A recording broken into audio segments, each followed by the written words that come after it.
شروع اللہ کا نام لے کر جو بڑا مہربان نہایت رحم والا ہے۔ جو لوگ کافر ہوئے اور کافر ہی مرے، ایسوں پر اللہ کی اور فرشتوں کی اور انسانوں کی سب کی لعنت، وہ ہمیشہ اسی لعنت میں گرفتار رہیں گے۔ ان سے نہ تو عذاب ہلکا ہی کیا جائے گا اور نہ انہیں کچھ مہلت ملے گی۔ اور لوگوں، تمہارا معبود ایک ہی معبود ہے، اس بڑے مہربان اور رحم والے کے سوا کوئی عبادت کے لائق نہیں۔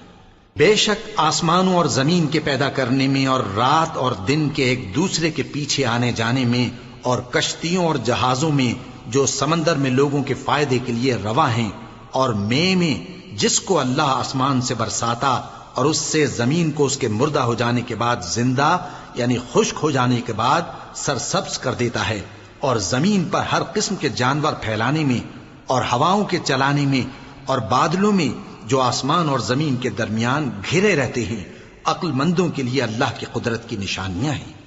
اور بعض لوگ ایسے ہیں جو غیر اللہ کو اللہ کا شریک بناتے اور ان سے اللہ کی سی محبت کرتے ہیں، لیکن جو ایمان والے ہیں وہ تو اللہ ہی کے سب سے زیادہ دوست دار ہیں۔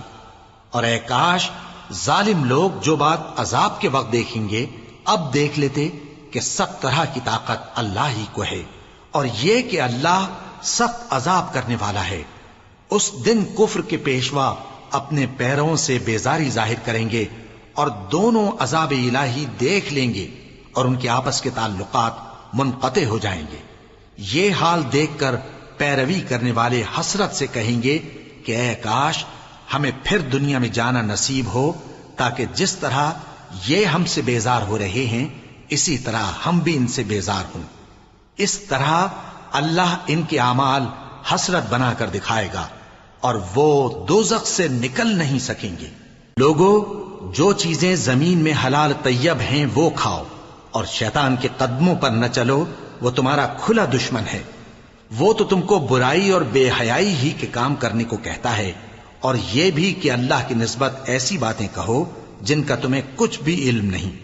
اور جب ان لوگوں سے کہا جاتا ہے کہ جو کتاب اللہ نے نازل فرمائی ہے اس کی پیروی کرو، تو کہتے ہیں نہیں، بلکہ ہم تو اسی چیز کی پیروی کریں گے جس پر ہم نے اپنے باپ دادا کو پایا۔